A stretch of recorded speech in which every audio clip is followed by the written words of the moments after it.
Despite having gone through its toughest year ever, Singapore Airlines CEO Goh Chun Pong said the cash and resources the national carrier had access to would ensure it remains flexible and nimble enough to compete when normality returns. His reassurance comes a day after SIA reported a record $4.3 billion loss, with passenger traffic plunging 98% during the first quarter of this year. Meanwhile, its full-year revenue fell 76%. The Straits Times' Associate Editor Van Srinivasan is here to discuss these developments. Welcome, Van. Huge losses, but not entirely surprising. What is the outlook for SIA this year? It would raise another $6.2 billion through another tranche of its mandatory convertible bonds. Will that help to cushion further blows? SIA at present, as we go in, has got access to almost $16 billion of funds. Not too many airlines can say that, okay? We don't know when this crisis will be over. We don't know when borders will open up. We don't know when passengers will come back. So having this kind of cash to maintain its fleet, continue upgrading, preparing, remaining nimble is important. So I think the outlook for SIA, given where it's coming from, juxtaposed against the situation we find ourselves in, is good. Well, Van, we understand you attended the SIA press conference earlier today. What were the main things that were brought up?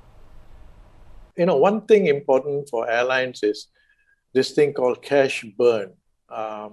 SIA has been burning an average of about 350 million Singapore dollars a month, most of last year during the worst of the COVID. This has gradually improved to about 250 million a month as of early this year. Now, as we speak, it is 150 to 100 million Singapore a month.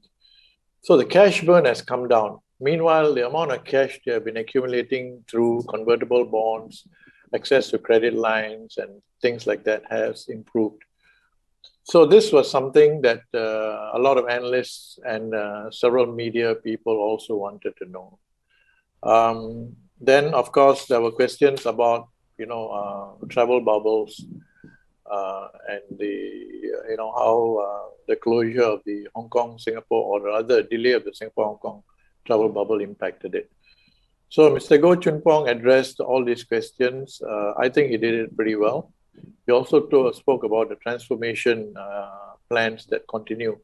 For example, SIA and Silk Air is being merged. So it'll become a two-brand entity with Scoot as the low-cost carrier.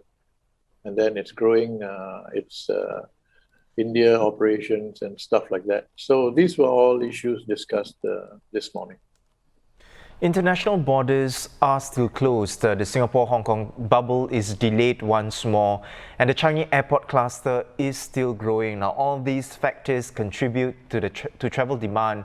Van, what do you think is the current sentiment when it comes to travelling? Mr. Goh and his team believe that SIA will get over this.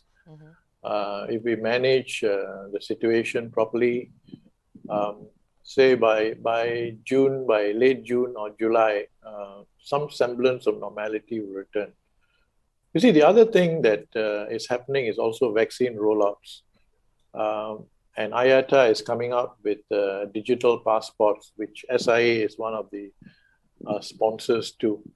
With vaccine rollouts, we know that those who get vaccine are unlikely to get sick or unlikely to be badly affected, even if they are reinfected.